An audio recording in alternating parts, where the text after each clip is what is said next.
So I've had this unit for about 4 weeks now, and it's worked great.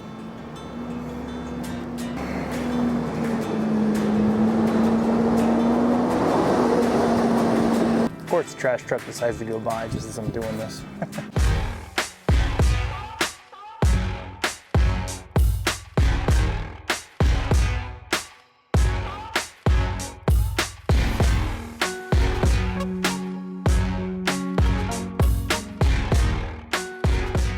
This is my setup.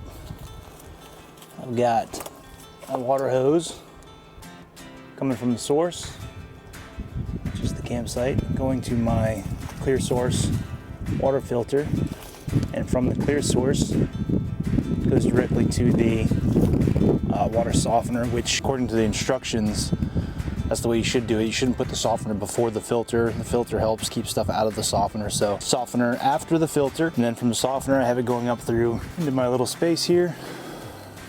Now you can put your softener inside of your system, inside of your unit here.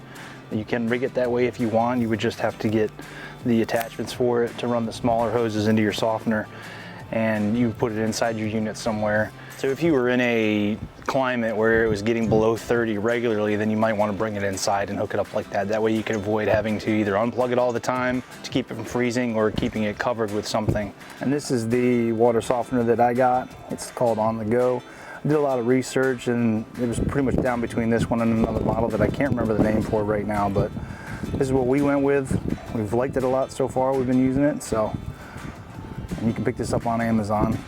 So I've had this unit for close to 4 weeks now. When you get in, you test your hard water. It gives you instructions and a formula on how long it's gonna last based on how hard your water is. Mine was about 14 days, so about 2 weeks, based on the amount of water we were using, and they kind of just averaged that out to 50 gallons per day for the average couple that full times. That turned out to be just about right for us. All in all, it was great, and you can tell the difference right away. There's several ways to know that you need to re-energize this, which means basically dumping the water out, putting more salt in, and letting that filter out a little bit. We're gonna go through that process here in a minute. There's several ways to tell when you need to do it. For one, you're gonna notice after you're dealing with soft water, especially in a place that has really hard water like where we're at now. I think it's between hard and very hard. So as soon as we started using this, I mean, it was extremely difference between our water. After about 3 weeks, coming up on that 3-week mark, you start to notice right away when your water starts to get hard again, just by the way you feel when you come out of the shower. So that's one way. You can wait until that happens. You can also use the test strips. You would just put it in the water, run it for 3 seconds, and after those 3 seconds, you just hold it up to the color panel that's on the bottle of the test strips, and it'll tell you at what hardness your water is from there. You can go by that, which we just tested ours, and it's showing I'm at about a 7 to 9-ish. So that's, that's hard. It's harder than I wanted to be after dealing with soft. You want it I think it's between 0 and 3 is what you want it at. So that's the second way. The third way obviously is just to go by the formula, and based on your hard water when you first install it, and you can go by that formula. Like for us, it would be every 14 days. I would go ahead and re-energize this. So what I'm gonna be doing now is go ahead and walk you through that process of re-energizing this. Now, of course, after you unplug it, you need to drain the water from it, turn it upside down on its head. And you're just gonna let the water drain out of it through the inlet and outlet valves. There's a cap on top. You don't wanna take that cap off to drain the water out. That's for the resin. If you take the cap off and flip it upside down, you're gonna lose all your resin, and then this thing is pretty much shot. So we're just gonna leave this here for a few minutes and let the water drain out completely, and we'll go on to the next step. All right, so while I'm waiting on that to empty out completely, let's just talk about the water systems in general. I think that water systems are probably slightly overlooked when it comes to RVing.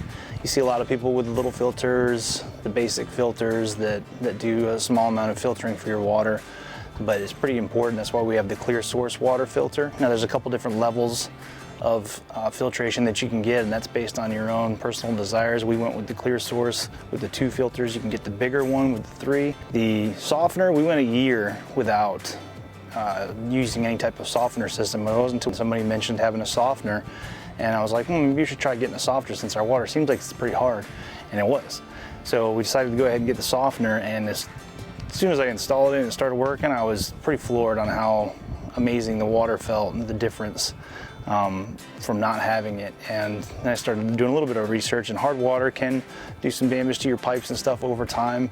It builds up more of deposits and things, and it'll also turn your sinks or your toilets to different colors. So I would highly recommend getting a softener. I walk around the park all the time with the dogs, and I look at other RVs and see who's using softeners, who's not. I don't really see a lot of them, so I don't think a lot of people are using softeners. I'm kind of shocked by that, but I did the same thing for, like I said, for over a year we didn't use a softener. So now we do, and I'll always have one. Whether you're just a weekend RVer or you're full-time, I would highly recommend a softener. I think it'd be a great addition to your repertoire of things you're gonna have inside your RV. And you can start with the smaller. We have the double standard. You can do the single standard if you want a little bit smaller system and you're not using all the water that we're using. You can deal with a smaller softener, but I would highly recommend it. I mean, it's amazing the difference. And don't look at my truck, because it's kind of dirty right now. We're right underneath this big oak tree, which constantly rains down stuff on the truck. I mean, it's pretty dirty.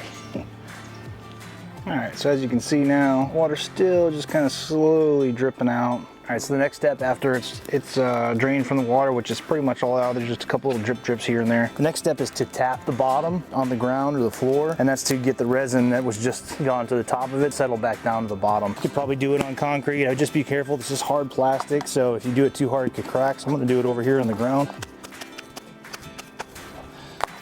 All right. So after you've tapped it and you get the resin back down to the bottom, your next step is to add the salt. Now, because we have the double standard, we need 2 of these 26-ounce containers of salt. You can either use iodized or non-iodized salt. It doesn't matter, so you can use either. So now you're gonna take this top off.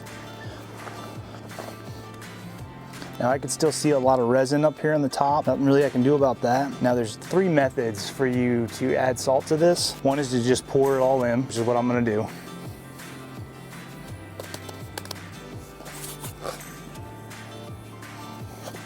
Okay, so what you'll notice start happening, salt's starting to clump up at the top. So I'm gonna have to put some water in there, because that's another method, is to pour it in a little bit here and there and add water as you go. And I think that's just supposed to help with the dissolving process, obviously. The third method is to dissolve the salt in warm water and then add the warm water to this. So I went and dissolved all the salts. I don't know how this is gonna work too well either.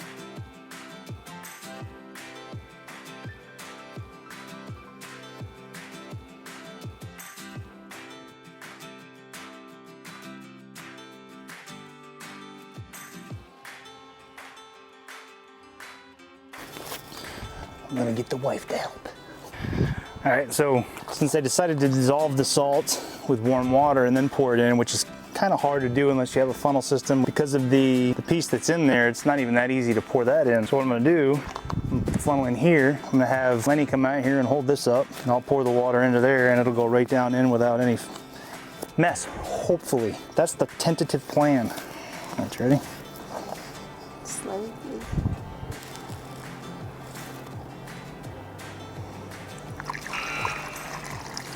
Am I going to get in your way of your camera? Come on over here. Have you bought it, so you bought it here? Yes. Where did you get it? We got it off of Amazon. Oh, okay. Don't make it easy. You need a big funnel. Yeah. Oh, she's got it in her. Yeah. So the next step is to rinse it out. And for this model, the double standard, it says about 25 to 30 minutes. It says to run the water very slowly to where it's just kind of coming out a pencil's width. So you see, it's about as hard as you want the water coming out when you're rinsing it. So I'm gonna let it run like that for 25 to 30 minutes, and we'll go on to the next step. All right, so I've let this run for 30 minutes, which happened to be just the amount of time I needed to vacuum out the truck. So that worked out. So the next step is to put it on full. All right, so we got this turned up to full, and we're gonna let this run for 6 to 8 minutes for the double standard.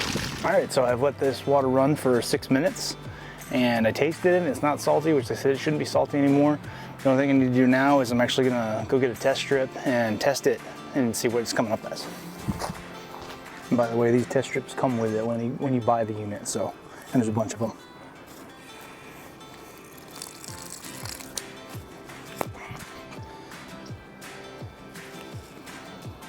Look at that, somewhere between 0 and 2. This might help a little bit. So as you can see, when I first hooked this up, this water here was I think 23 to 24. It's in this range between these two. And once you use the softener, you're all the way down between 0 and 2. All right, so that's it, guys. That's the re-energizing process for the on-the-go water softener. Pretty quick and easy. I mean, other than the time you have to wait for the water to run through it, which I use to vacuum out the truck. Pretty easy. I would highly recommend it to anybody. For the most part, every camp we've been at has had pretty hard water. So yeah, water softeners are the way to go. Get a filter, get a water softener, get good water, and you'll be much happier. Thanks for watching. Hope this helps you out. Give me a thumbs up, give me a comment, tell me what you think, tell me if you've done anything different, if you've done something else that's worked. How has your softener worked for you? Hopefully this video helped. Hit that subscribe button so you can catch some of our other videos that we've done. Follow us on our travels, on our journey, and see you next time.